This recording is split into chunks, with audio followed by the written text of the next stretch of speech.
up, YouTube? It's the action figure grader, also known as John, coming back to you with another video. And I'm putting this video together primarily for Blacked Out Ewoks, the Blacked Out Ewoks. He's a fellow YouTuber, and he recently got a lot of 3 Polish bootleg AT-AT drivers, and they are beautiful figures.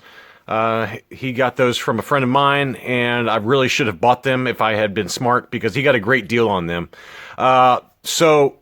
Blacked Out Ewoks, I wanted to put this video together for you because I pulled the book out after rewatching your video, and I wanted to confirm with you which generation your figures are. If you guys have not seen his video, he got 3 really beautiful Polish bootlegs, and I'm pretty sure that he's got all 3 generations based on what the book says. So in front of you here, I've got not only the licensed non-sonic welded figure. This is a licensed Kenner figure, the AT-AT driver that's non-sonic welded. I've shown that in different videos, but I wanted to show you all of my other AT-AT drivers, and it's kind of a cool thing to show everything. We got a Mexican bootleg, a Turkish bootleg, the Polish bootleg, a Polish deluxe bootleg, and then a Russian bootleg. So all over the world, I've got them all covered here for you guys. So these are all AT-AT drivers, and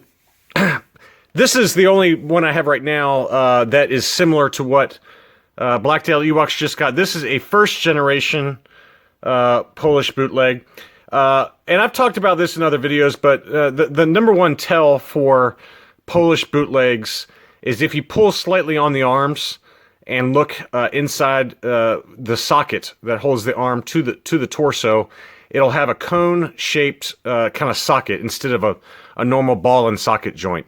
As these progressed in generations, first to second to third, that slowly formed from a really thin triangular-shaped cone that's easy to pop the arms out, into a much more difficult one to get out. The paint applications also changed. This is all hand painted, as you can see here. Actually, a pretty good example relative to most first generation bootlegs. This one does have the black legs, which is atypical, but very cool. This is a G.I. Joe style Polish weapon. They do make one that's similar to the Kenner product like this. I do not have any yet, though. They're not super hard to find, but it just seems like every time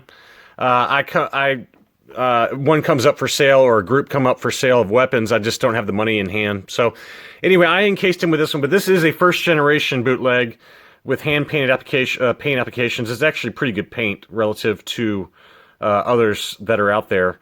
But I did consult the book by Jacob Brzezinski, and I wanted to run through that with you real quick, just so Blacked Out Ewoks has a little more information. But to answer your question as to which generation yours are, I'm going left to right from the Blacked Out Ewoks' video. Your one on the left is this one here. This is a 3rd generation, and I'll just read you what it says here. Later generation, white torso and dark gray limbs, hard rubber, white spars and gloves. So this is very similar to the one that you have, if not exactly the same. The paint is much more kind of in line with the areas that it was supposed to paint. It's still not perfect, as you can see here. Still some splotches here and there, but the one on your left is very similar to this. It had the same kind of back here. So that one on the far left that you showed is a 3rd generation 1995 bootleg. And here are a couple of other examples. This one's really cool. It's got kind of the bluish limbs here, and these are a few other examples of later generation. And when they say later generation, that doesn't necessarily mean 3rd generation. I'm almost positive that these or this one specifically is a 2nd generation. And that was the one I think that was on the far right, if memory serves, with the dark gray limbs. So I don't know for sure, because they just call them early and 1st generation and later generation. They don't break it out by 1st, 2nd, and 3rd.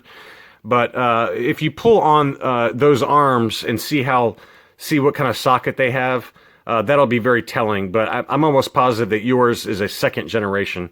And then your other one that you had is similar to this one here. And this is labeled as a 1st generation, white torso and gray limbs, hard rubber, green chest box and helmet details. So, again, left to right on your video, blacked out Ewoks. I think it's third generation, first generation, second generation. So hopefully that helps, but I'm almost positive that's correct. And then here's one with the blue. I really like that one. That's cool. And then, I'll read some of this blurb here. This was one of only a few characters within the series that were molded of 2 different rubber colors. 99% of AT-AT drivers had white torso and gray or blue limbs. Metallic, green, black, and red details were added on the chest. White spalders appeared on almost all of the figures.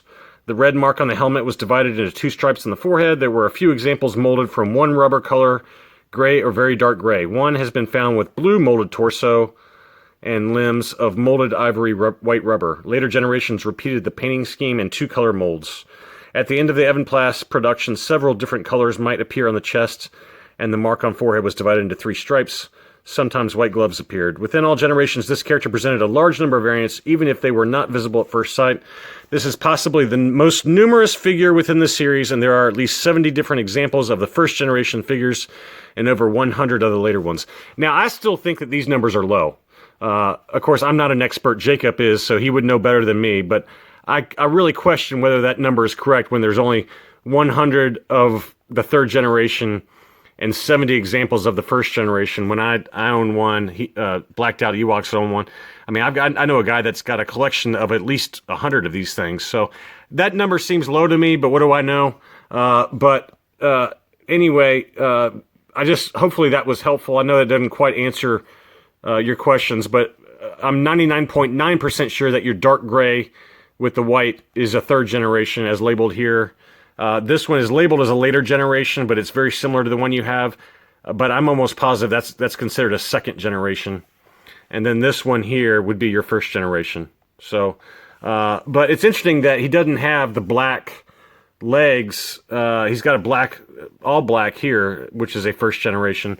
But what's interesting is that he doesn't even have this one shown, which, it's not a comprehensive book by any means, given all the different examples that are out there. But this is a fairly uncommon combination to have the black legs with the white torso and the gray limbs, 3 different colors like that. So who knows, maybe someone at some point changed out the legs. That's another possibility. So who knows, but anyway, I hope that was helpful. And again, for those who have not seen it, this book is it's called Far, Far Away, A Guide to Unlicensed Vintage Polish Star Wars Figures by Jacob Brzezinski. And it's a very cool cover, and the back has a picture of the black Hoth Stormtrooper, which is extremely rare. I think there's only 2 or 3 examples of that. But anyway, I hope that helps the blacked out Ewoks with identifying which generation his AT-AT drivers are. I would send those in as first, second, and third personally to UKG and see what they have to say. But pretty sure that's the correct labeling for those 3 that you have. But anyway, it's really cool to kind of see all of these different countries all lined up together. That's something I'd never thought to do, but we got the Russian Ortet bootleg, another Polish bootleg, which I've shown before many times.